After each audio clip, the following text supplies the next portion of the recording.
ফিরলাম ব্রেকের পর। এবার নজর রাখবো উত্তরে নাগারে বৃষ্টি, আবারও তিস্তার ভয়াল রূপ। সিকিম ও কালিম্পংয়ে নাগারে বৃষ্টির জেরেই তিস্তার জল উপচে রাস্তায় পড়ছে। অন্যদিকে কালিম্পংয়ের তারখোলা, সেখানেও ধস নেমেছে। আবারও 10 নম্বর জাতীয় সড়কে ধস। আরো বিস্তারিত বিষয়ে পার্থ জানাতে পারবে। পার্থ, একদিকে তিস্তার ভয়াল রূপ, তিস্তার জল উপচে একেবারে রাস্তায়, অন্যদিকে কালিম্পংয়ের তারখোলায় ধস। আমরা জানি যে বর্ষার পাহাড় দেখতেও অনেক পর্যটকরা ভালোবাসেন, সেক্ষেত্রে তাদেরকেও তো আটকে পড়তে হচ্ছে, কারণ চিত্রে থেকে রংপো যাওয়ার রাস্তাও বন্ধ। তাহলে বিকল্প?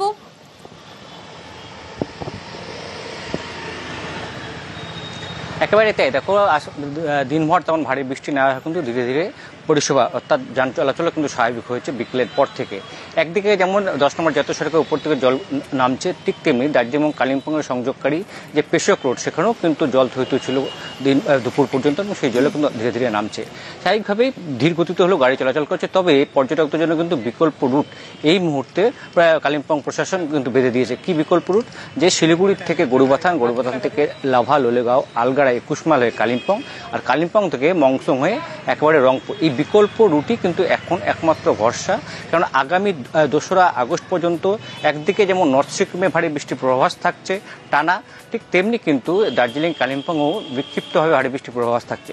স্বাভাবিকভাবে আমরা জানি যে এই সময় যদি নর্থ সিকিমে ভারী বৃষ্টি হয়, তার প্রভাব কিন্তু এসে পড়ে আমাদের এই জেলাতেও, এবং বিশেষ করে তিস্তাপাড়ের বাসিন্দাদের কিন্তু উদ্বেগ উৎকণ্ঠায় দিন রাত কাটতে থাকে। আজও কিন্তু প্রচুর পর্যটক যারা এই সময়ে, যদিও সংখ্যাটা কম হলেও একটা ভালো পর্যটক, তারা কিন্তু যখন সিকিম বেড়াতে যাচ্ছিলেন বা কেউ আসছিলেন, তারা কিন্তু বিকল্প রুটেই যায়। কেননা বিকেলের দিকে রাস্তা ধীরে ধীরে স্বাভাবিক হয়েছে। তারখোলার যে ধস, তাও খানিকটা সরানো গেছে, একমুখী যান চলাচল শুরু করেছে বিকেলের পর থেকে।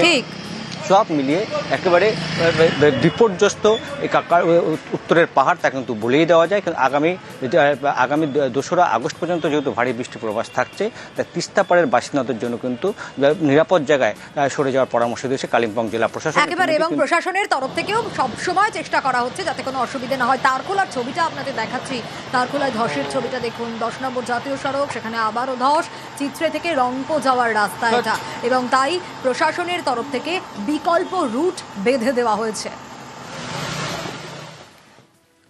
সিকিম পাহাড়ে অবিরাম বৃষ্টি আর তিস্তার জলে প্লাবিত মালবাজারের টোটগাঁও। ছবি দেখাবো আপনাদের। টোটগাঁও গ্রাম দেখুন জলমগ্ন, কি অবস্থা টোটগাঁও গ্রামে। অন্তত 275 পরিবার জলমগ্ন হয়ে রয়েছে। আরো ডিটেল এ বিষয়ে রকি জানাতে পারবে। রকি, ত্রাণ শিবিরে আশ্রয় জলমগ্ন এলাকার বাসিন্দাদের প্রশাসন কি বলছে? এ পরিস্থিতি স্বাভাবিক হতে তো বেশ সময় লাগবে।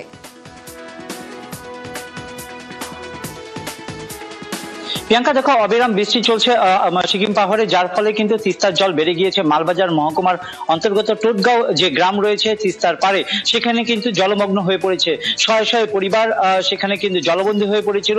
প্রশাসনের তরফ থেকে এবং স্থানীয় তৃণমূল পঞ্চায়েত সদস্যদের তরফে তৎপরতায় কিন্তু সেখান থেকে তাদেরকে উদ্ধার করে অস্থায়ী ত্রাণ শিবিরে রাখা হয়েছে। এবং রীতিমতো কিন্তু মুখ্যমন্ত্রী মমতা বন্দ্যোপাধ্যায়ের নির্দেশে আজ বিকেল বেলা কিন্তু ঘটনাস্থল পরিদর্শনে যান শিলিগুড়ির মেয়র গৌতম দেব। সঙ্গে ছিলেন জলপাইগুড়ি তৃণমূল কংগ্রেসের সভানেত্রী ও অন্যান্য আধিকারিকরা। সেখানে কিন্তু তারা পরিদর্শন করেন এবং সেই যে অস্থায়ী ত্রাণ শিবির, সেখানে যারা ছিলেন তাদের সঙ্গে দেখা করেন, কথা বলেন, এবং তাদের হাতে কিন্তু তিরপল, পোশাক এবং শুকনো খাবার তুলে দেন।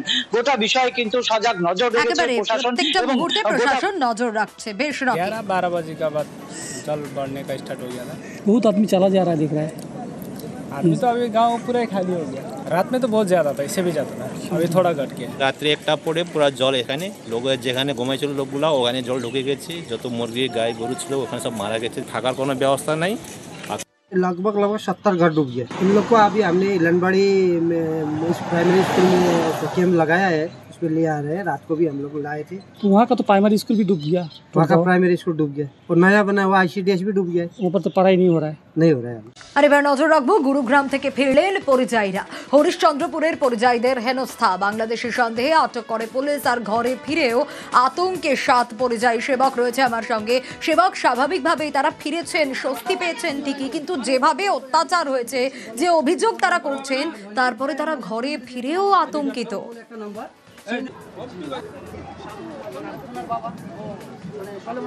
একদমই। দেখো সোনিয়া, মালদার এই চাঁচলের মালদার হরিশ্চন্দ্রপুরের দৌলতপুরের রাঙ্গাইপুর গ্রামের এই 7 শ্রমিক তারা দীর্ঘদিন ধরে হরিয়ানার গুরগাঁওয়ে কাজ করছিলেন। পরিবারের দাবি তাদেরকে হরিয়ানা পুলিশ তারা আটক করে, এরপরে তাদেরকে ডিটেনশন ক্যাম্পে জোর করে নিয়ে যাওয়া হয়। তাদের যখন ভোটার কার্ড, আধার কার্ডের মতো সচিত্র পরিচয়পত্র তারা দেখায় এবং নিজেদেরকে এদেশের নাগরিক হিসেবে দাবি করে, তখনও কিন্তু তাদের ছাড় দেওয়া হয়নি, বরং বাংলা বলায় তাদেরকে বাংলাদেশি সন্দেহে তাদের উপরে অত্যাচার চলে, তাদেরকে সঠিকভাবে খাবারও দেওয়া হয়নি, এমনটাই দাবি ছিল পরিবারের। বিষয়টি রাজ্য সরকারের নজরে আসে, তারপরেই সরকার তৎপর হয়। সরকারের নির্দেশে পদক্ষেপ শুরু করে মালদা পুলিশ। হরিয়ানা গুরগাঁও পুলিশের সঙ্গে যোগাযোগ করা শুরু হয়। মালদার পুলিশ সুপারের তরফ থেকে বেশ কিছু কোয়ারি যা হরিয়ানা পুলিশ করেছিল সেসব সংক্রান্ত তথ্য বিস্তারিত দিয়ে পাঠানো হয়, তারপরেই তাদের মুক্তি হয়।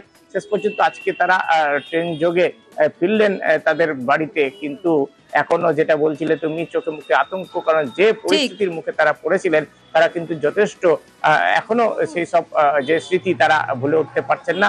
পাশাপাশি কর্মসংস্থান কি হবে এ নিয়েও কিন্তু দুশ্চিন্তা রয়েছে তাদের মধ্যে। একেবারে বেশ সেবা। ওখানে অত্যাচার করেছিল কোনো? না, অতটা অত্যাচার হয়নি। অতটা মানে কি, কোনো অত্যাচার করেছিল কি? হ্যাঁ, ওই একটু হুমকি দিয়েছিল, ওগুলো। আর মারধর করেছিল? না, মারধর করেনি। কাগজ দেখিয়েছিলেন? হ্যাঁ, মানে দেখাতে চাইছি, ওরা দেখেনি। যখনই কিছু বলতে যেতাম নিকলো আন্দর যাও, মানে কিছু বলতে দিত না, জায়গা বলা যায়। আবার তো যেতে হবে, আবার তো ওখানে যেতে হবে। আমরা তো যেতে হবে, কাজ করতেই হবে, নি খাবো কি, আমার কামানে বলে কেউ নাই। এখানে তো মুখ্যমন্ত্রী বলছে এখানে থেকে যেতে, তো এখানে কাজ করে ওরকম সে করবো যে আমরা আর কিছু কাজ দিলে আমরা ঠিকই করবো।